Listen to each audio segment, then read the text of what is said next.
Welcome to Scorched Earth and the general reading for the sign of Gemini, Sun, Moon or Ascendant for the last 2 weeks of October. I hope you're well. Using the Crow Tarot for you today. Now, if you haven't seen these readings before, I structure them slightly differently to the main monthly readings, in so much as we are looking for the lesson. I believe there is a lesson, or indeed, wisdom, contained within every experience and interaction that we have. And sometimes we lose sight of that. And we get bogged down with the minutiae of the day-to-day. So, as an exercise in perspective, it's looking at why you are in the energy that you're in at the moment rather than the energy itself. So to that end, forgot my words there, what we will do is pull 3 cards for your current energy and see where you are, and then we'll pull 3 cards and find out why you are there in the first place, because there's a reason for it. Now, sometimes it might be trying to show you something about yourself, sometimes it's trying to clear certain things out of your life, and sometimes it's trying to bring things in. We won't know until the cards hit the table. And we'll close out with 3 cards of advice. I hope that makes sense. I have to say, when I connected with your energy, it was pretty intense, so I'm not sure what's going on with you, but let's have a look at this point. My eyes watered a little bit when I connected with it, because everything just went like that, and I was like, oh goodness, right? It's still a little damp in the corner there. Right, where is Gemini right now? 2, 4. Okay, we have the 2 of Swords. We have the Devil card. We have the 6 of Swords. Well, 4 of Swords and the 6 of Swords together. This is a very sword-heavy reading, Gemini. Oh, obviously, you're an air sign, so that's not as difficult, perhaps, as it would be if it was coming out for a fire sign. Well, no, water sign, let's say. We've got Judgment at the bottom of the deck. Now,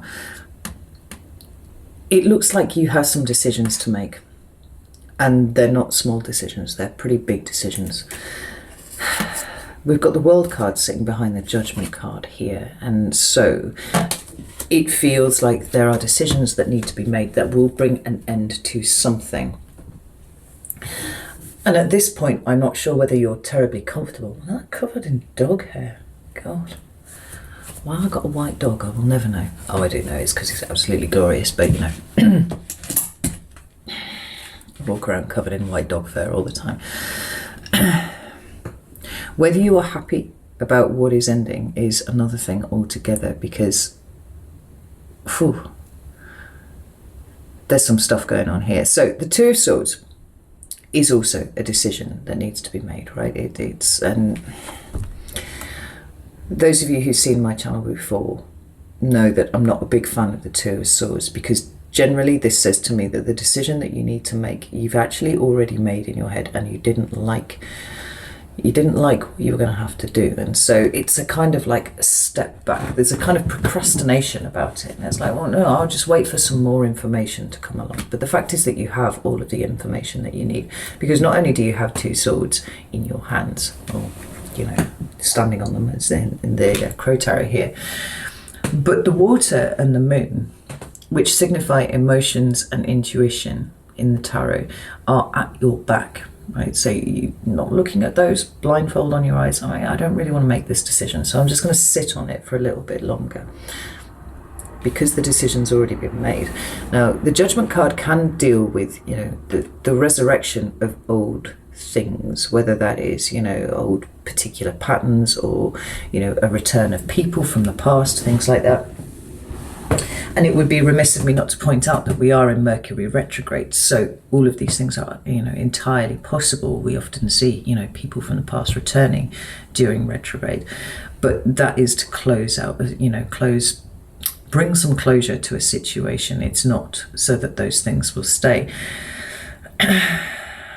But I feel it's more about the kind of decision that you need to make here that is important, and it's got you spinning somewhat. Although I think that you are at least, at this point, coming close to some sort of conclusion on this, and one that you are at peace with. We've got the 2 of Swords and the Devil card. Now, the Devil is a card of Capricorn right here. You might be dealing with a Capricorn, but I feel like it's more energetic than anything else. And The devil is those toxic things to which we are chained because we're coming from a place of fear and we don't know how to get ourselves away from these things, you know. And you know, in the first instance, we can be talking about codependency issues, we can be talking about substance abuse, we can be, you know, all those kinds of toxicities can be indicated by the devil. But I think when you drill down into it, the meaning of the devil is simply that fear. It is the things that you are afraid of. It is your own internal demons. And there is something about the decision that needs to be made here that has resurrected an old demon for you, right? It's giving you an opportunity to meet with and open a dialogue with this particular demon and say, well, you know, why are you here? Like, there's no point in you being here anymore. Like, you know, I'm not about these old patterns anymore. That's the ideal, right? That it would just happen that calmly. But often when these things come up, we become very reactive and subject to old patterns, old conditioning. Now, what I like about this is that we have the Four of Swords and we have the Six of Swords here. Now, the Four of Swords can indicate a withdrawal of sorts, but it is a kind of peace. It's a peace that comes from processing. Let's not forget that it follows on from the Three of Swords there, you know, which would be very much on point because we've kind of skipped the Three of Swords. If you notice, we've gone from the Two to the Devil to the Four. Which makes me think that this devil represents something that has a Three of Swords quality to you, but that you perhaps have not recognized as such. Yeah. And so the devil is an old pain, an old wound, something like that. And that has maybe in some ways blown up into something bigger than it needed to be, you know, inside your own head. You know, like when you wake up in the middle of the night, you know, and you're looking around your room and it's all dark and that, you know, that hoodie that you threw on the back of the chair suddenly looks like some big mumbly monster. And you know that it's not. You know that's not what it is. But your brain is still telling you to be frightened of it nonetheless, you know. And it feels like what's going on here is he's switching on the light, Gemini, to look at it. Because there's a lot of mental energy here, and although there is this peace that's coming from processing,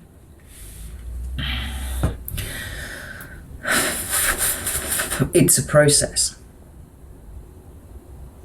We go from the Two to the Devil to the Four and then to the Six. What is missing is the Five, and I like that because that Five is very chaotic energy, and certainly when it comes to mental activity, it can indicate those cognitive loops that we sometimes get stuck in, you know, where we just do the same thing over and over again and we don't really know why we're doing it, but we just do it because we always have, and we just assume that that's the way that the world works and that's the way that everybody does it. And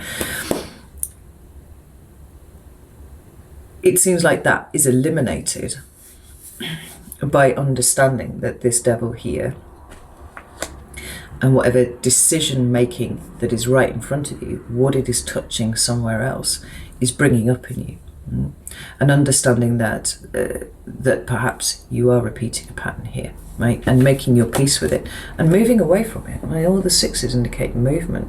They indicate balance and harmony as well. You know, you're getting the fuck away from whatever that was, but doing it in the right way. Like I said, it's quite a sword heavy reading, but I feel like for you it's kind of the good swords. Let me pull another couple of cards for the devil. Let me just see if we can get some insight into devil. What's the devil here for Gemini, please? Thank you. That's the one I was after. We have the Five of Pentacles.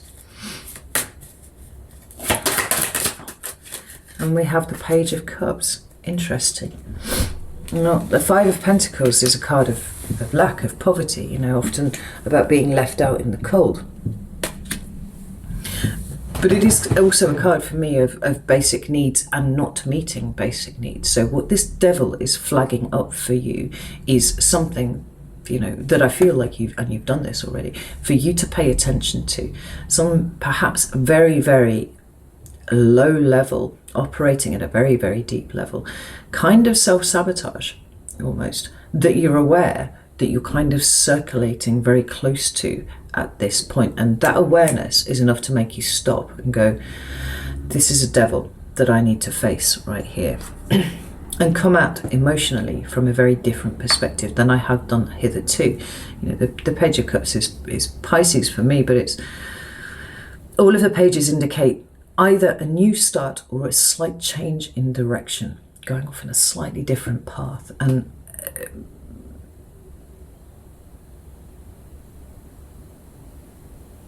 you seem to be, to me, very aware, because you're so much older and wiser than you were when this Three of Swords stroke devil was ever a thing. Its originating point.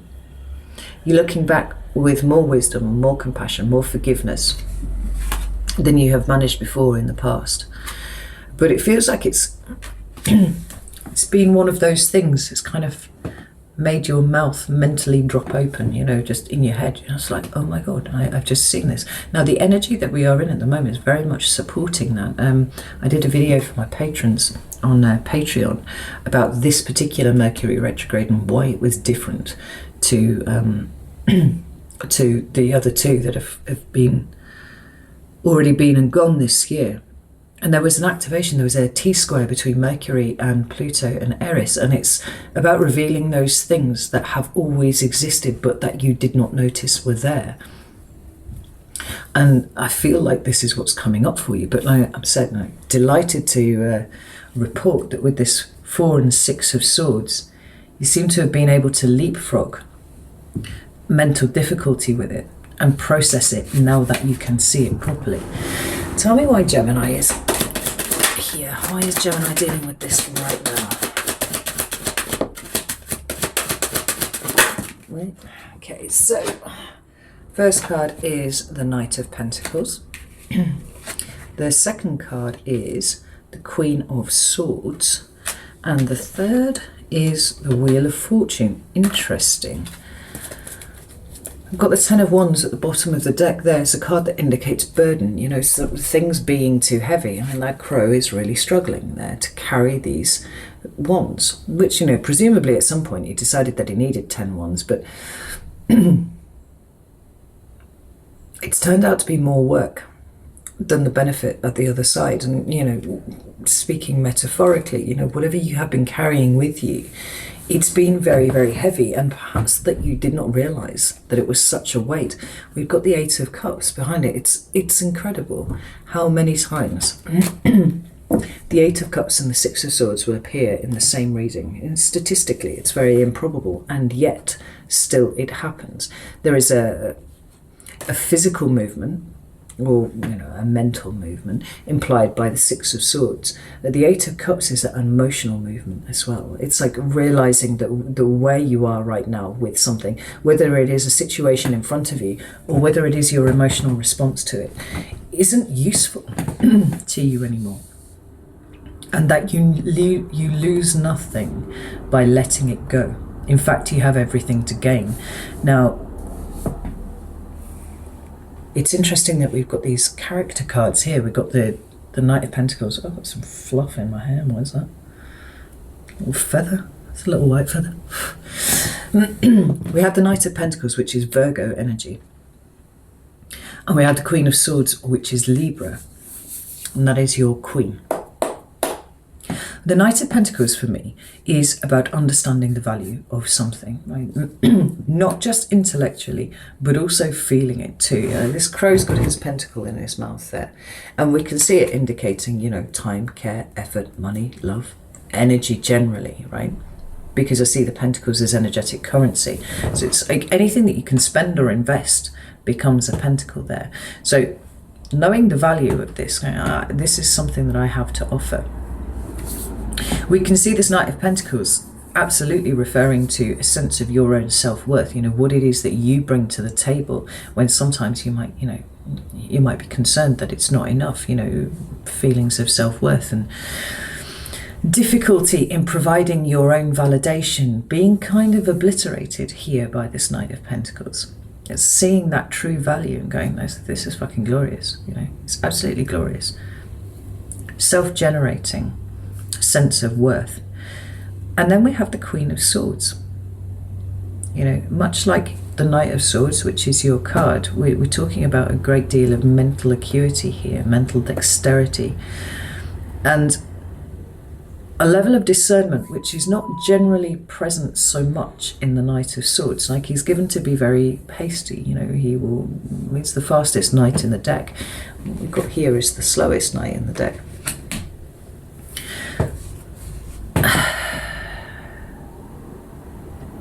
The Queen of Swords indicates not only a discernment, but an ability to be able to sift the information that comes to her, to divine what is actually useful moving forwards. I mean, the Knight of Swords is about the transmission of all of the information. When it gets to the Queen, she's the one who sits there and goes through it.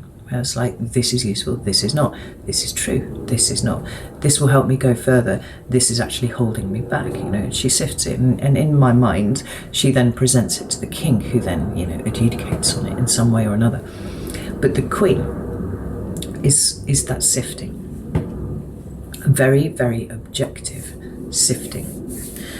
And then we come to the Wheel of Fortune, which is intriguing because it can speak, yes, of an increase in fortunes, you know, but remember that the wheel is always turning. Sometimes you go down, sometimes you go up. But generally, when the Wheel of Fortune appears, it's that things are going to improve. But further than that, I also see it as this kind of, it's almost like a save point, you know, it's learning something that it was necessary for you to learn, really understanding the point of a lesson, or in fact maybe the energy that you are in at the moment, and understanding that from this point on, you know, should you falter, should you fail at something a bit further down the line, you don't go right back to the beginning, you're coming back to this point here. Yeah. So what are the fundamental facts that you are understanding here at this point? Because they are fundamental and they are extremely important. And at some point in the future, you may well come back to your own sense of self-worth. You know, what is useful, what is not, what is true, what is not. You know, that high level of discernment. I'm going to pull another one though, because I am nosy.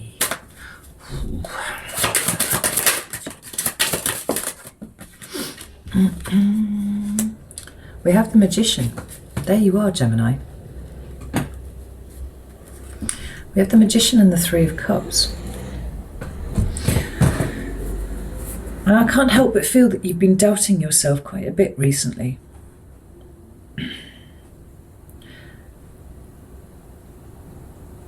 Almost a little bit like you might have forgotten who you were when you were bogged down in the minutiae of decisions that you needed to make, or old demons that you were facing. You've kind of forgotten how far you've come and just how capable you are now, how you have every tool that you could possibly need to do anything that you need to do. You know, it's sort of like you've kind of forgotten that you're utterly fabulous. In Gemini. So I'm not surprised at all that you need to be reminded of this.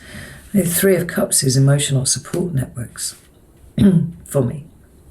It can be, you know, social situations as well, but you know, I'm looking at this and we have three characters on the card, but for me, you are the one in the center, and it's like you've lost sight of your own shine. And you needed to be reminded of it, right? And often we need to go into the dark before we can truly appreciate the light. And it feels like you've skirted around the edge of that a little bit, like you haven't full-blown, well, maybe you have actually been doing some full-blown shadow work, but it seems like whatever's come up, the fear associated with it ran deep enough to kind of rattle you a little bit. It's time to come back, Gemini. You forgot who you were, but now you're reminded. Can I have 3 cards of advice for Gemini, please? We have the 9 of Swords, we have the 10 of Pentacles, and we have the Ace of Pentacles, with the Magician again at the bottom of the deck. I actually love the Nine of Swords in some ways, right? It's a very challenging card. It's a very, very difficult card, and it speaks about anxiety, insomnia, you know. Sometimes it can speak of things as deep as depression. But the message of the Nine of Swords is about perspective. It's always, almost always, about perspective. You know, I've mentioned before, I've got this arbitrary rule about swords up good and swords down bad. And in most of the decks that I own, you can see that being the case. But there is a neutrality to these swords because they are stacked horizontally. It is about the way that you are looking at the situation. You know, with the Nine of Swords, often the thing that you're worrying about has no basis in reality, because the swords are neutral. It's the way that you're looking at it. And so if there is anything that you are worrying about at the moment, like, understand that it's the perspective that's the issue at the moment. So, you know, as a card of advice, like, what can you do to change your perspective on that is worrying you at the moment? You know, where can you find empowerment where currently at this moment you are feeling disempowered? Where can you find it within yourself to remind yourself of your worth when perhaps things around you are knocking your confidence and, you know, making you feel a little bit unstable? It's quite a powerful card in that regard. And then we have the Ten of Pentacles and the Ace of Pentacles. Now, the first thing I heard when I saw that is, remember that everything comes in cycles. Everything comes in cycles. And so if you are reaching the end of something, and I said at the beginning that I did not feel like you were particularly happy about something to do with this ending, understand that an ace follows on exactly from it. You know, the minor arcana runs from the ace to the 10, and then it goes back to the ace again. You've got that little cycle going on every single time, you know, and you might go through these cycles, well, I hope not, but like in a week. I hope they'd be a little bit longer than that. But, you know, once you get to the end there, you hop up to the next level and you take all of the wisdom and all of the lessons that you have learned in this cycle here and you apply them, right? Meliora, ever better, getting, you know, higher and higher each time you go through this cycle. You know, remember, where there is an ending, there is always a beginning. I actually think that they're the same thing. It just depends at the way that you look at it as to, you know, whether you decide whether it's a beginning or an ending. They kind of fuse together for me. But it's also a reminder that there will never be a void. There will always be something that rushes in to fill the space that you create. So do not be afraid of creating that space. You know? I just really like this for you, Gemini. I think it's a really cool set of energies that you've got going on at the moment. So this is what I have for you. Know that I love you all very, very much, and I will see you soon.